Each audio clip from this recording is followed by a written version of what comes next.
sweet potato dip, veggie salt, pepper, spring onions, parsley, 20 grams of honey, some harissa, Middle Eastern spice, cinnamon, and a large sweet potato cooked in the foodie for 45 minutes.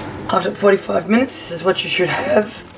It's really quite soft and sticky and very, very tender to the touch. We've just left it in there to cool down till it's manageable. You can't peel it when it's so hot. And we've cooked it for 45 minutes on 190 degrees on the roasting function. Make sure you cook it whole with the skin on. And when it is cooked, you can just peel it away very, very easily. And we're just going to mash it up with our herbs and spices. And that is going to be a gorgeous vegetarian dip for your little crudités or for your little Melba toast or lavash. Okay. See, skin just slips straight off. Don't peel it beforehand because you're not going to be able to keep it all together. Anything that's a little bit fibrous, just lose that off the end there. Just lose that. That little chihuahua will eat that. She thinks that's fantastic. Okay, into a mixing bowl. Okay, this is for a kid's party, so we can't go too crazy with the spices here. Putting in half a teaspoon of vegetable salt, little pinch of pepper.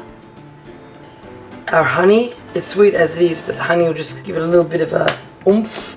We've got our harissa, which is a combination of paprika, coriander, salt, garlic, mint, caraway, cumin, sugar, flavour, and tiny tints of chili. Give that a nice little sprinkle in there. And we have some cinnamon, so why not? Just a sprinkle of that. Now we're just going to slice that up so that we can blitz it nicely. You see how gorgeous and soft that is. The flavours coming from that already are really intense because the warm honey and sweet potato has activated the spices in the harissa.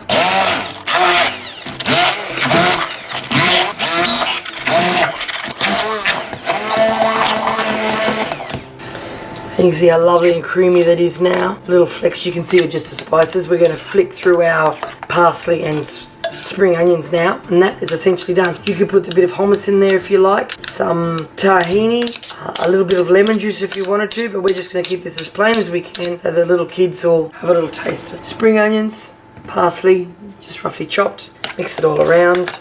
I haven't put any garlic in there, there's a teeny bit in the harissa, and that is gorgeous. Taste it for seasoning. That's divine. So creamy and sweet. Yummy.